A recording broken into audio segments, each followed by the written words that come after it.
Hey, Pastor Nathan, how are ya? Doing all right. Doing all right. It is Tuesday, which means Before noon. it's Tuesday before noon. So we'll just put that caveat out there so they know. Sleepy. Nocturnal rock musicians. There you go. That's what we get for hiring people like you, you know? Well, thank you for taking a moment in your morning to sit down and chat a little bit this morning early, we realize. So today we kind of wanted to take a little bit of a diversion track. Not really, but kind of. No music is going to be played today. Disappointment rings throughout our community when they don't hear you playing. Today we want to talk about worship and worship besides the music. So kind of walk us down that path in your thinking and how that kind of applies to your life. Okay, so when I was younger, I think I always heard like the word worship mostly associated with music, or like, you know, when you're on the worship team, it always seems like it's associated with music. So it takes some time to figure out that it's bigger than music. But I think if you think about the definition of worship at its core, I think of it as just responding to God and what He's done and what He's doing in your life. Maybe being, maybe with a sense of awe or respect or something like that. Just kind of overwhelmed with what He's done, who He is, and things like that. So one of the easiest ways for me to maybe worship is to think about like His creation or something. So I was really into space and stuff. So origin of the universe, I always liked to, I was always fascinated with that subject. So I would read about space and the origin of the universe and stuff. And that was me reflecting on something that God has done that's just like really complex and amazing. I mean, how did somebody come up with this? And how did somebody design all this stuff and the way it all works together and things like that? So for me, that was kind of my first realization that worship is bigger than music, and helped me expand my thinking. I'm like, oh, it's really kind of thinking on all things God. Yeah. In this time, it's important for people to understand that even if they're not in a sanctuary or in a place that they consider or think of as holy, that they can still have a wonderful worship experience. So how can we expand that, or how can we help people fully grasp that? Does that help? Oh, okay. Yeah. I mean, really anything can be worship. I think it's just like whatever you're doing, and God's there and God's involved. So I guess one thing I try to do, like if I'm doing some task that's monotonous, if I can remember to do this, I try to think, well, doing this task well is a way to please God, and that's kind of worship. I mean, like, I don't really like cleaning and taking care of my house and stuff.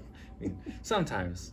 I don't think anybody really does. Yeah, but if I think about it in like, well, if I take care of the things God's given me, then like that kind of feels good, you know, and that can be a form of worship, because you're honoring what God's given you, and you're thinking about, wow, this came from Him, and this monotonous task could actually mean something, and things like that.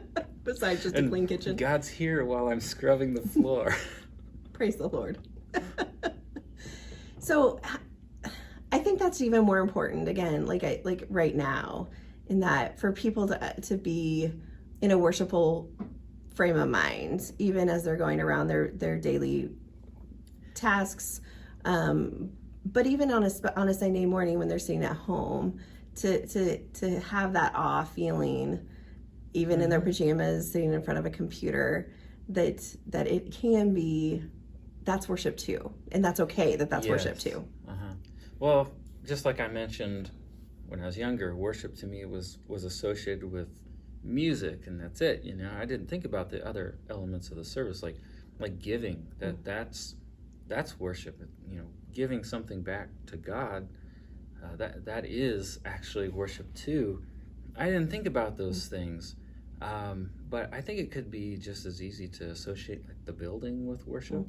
And really, I mean, wherever we're at, like you're in your home by yourself, you can have effective worship there. I understand it's a little bit different right now because we're kind of isolated, but that feels weird. But God is there just as much as he was when we were all here together. So maybe that's something that we can remember.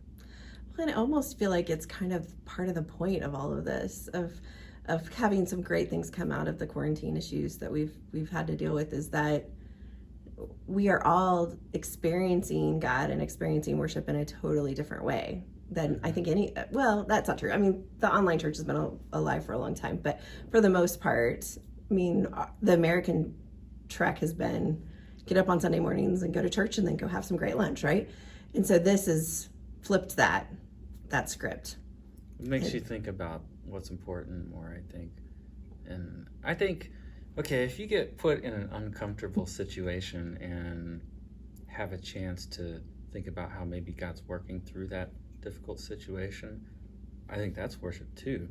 And that might actually pull you into a deeper understanding of how God works and how much he cares about us. And I think that's really important. Like if we're all super comfortable and we just get into the pattern, like you said, we can maybe forget that sense of awe, or I don't know. It's different for everybody, I think.